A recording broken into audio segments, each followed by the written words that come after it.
Welcome to the Deep Dive. Today is December 4th, 2025, and we're going to break down the 5 biggest AI stories hitting the wire.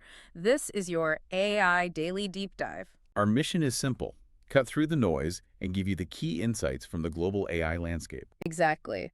And we should probably mention up front that the research and the sources for this entire deep dive were, well, they were generated by AI. It gives us a pretty unique view of the system reporting on itself. It certainly does. Okay, so where do we begin? I think we have to start with the controversy around Google's new image model. Oh, absolutely. This is the one where researchers found it was generating racially biased visuals. That's right. You'd prompt it with something really general, like volunteer helps children in Africa, and the results were problematic. Perpetuating that harmful white savior narrative, Right. right? Showing white women helping black children in, very stereotypical settings. Yes. But what makes this so much worse, and frankly a legal nightmare, is the IP breach. Logos. The logos. The system was just inserting the official logos of real charities like World Vision and Save the Children out of the clothes of these AI people. Wow.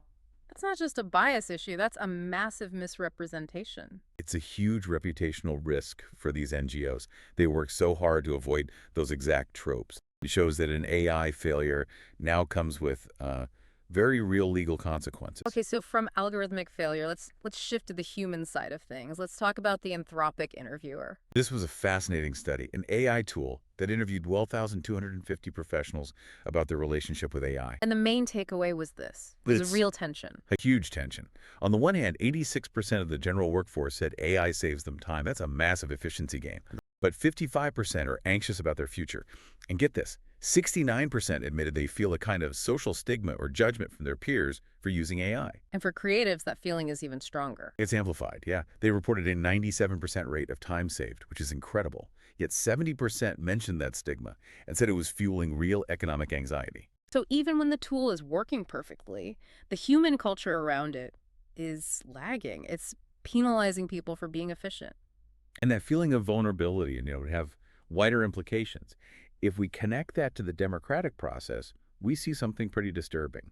You're talking about the new research in Nature and Science. I am. It shows that AI chatbots can actually influence voter preferences.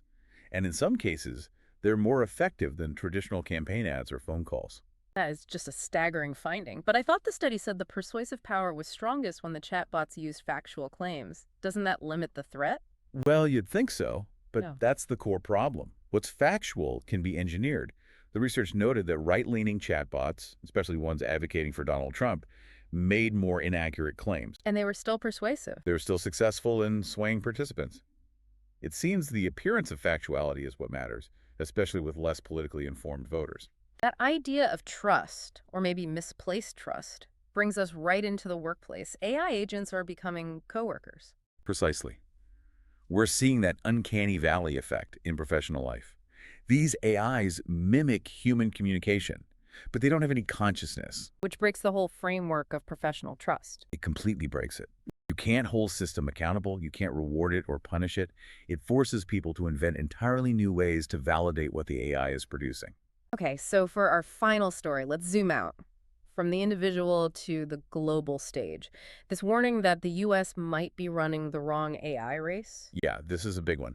The argument is that the U.S. is focusing too much on these massive, closed, proprietary models, the GPTs and Geminis of the world. And that's in stark contrast to China's strategy. A very stark contrast. China is all in on smaller, cheaper, open-weight models, things like DeepSeek and Qwen. They're much easier for developers everywhere to adapt and use. So more about mass utility than just sheer size. Exactly. And the Australian Strategic Policy Institute put out a report saying China already leads in 66 out of 74 critical technologies. They called the U.S. approach a potential catastrophic strategic error. So we've gone from ethical failures and IP risk to political manipulation and now a fundamental debate over global strategy. The speed of this is just undeniable.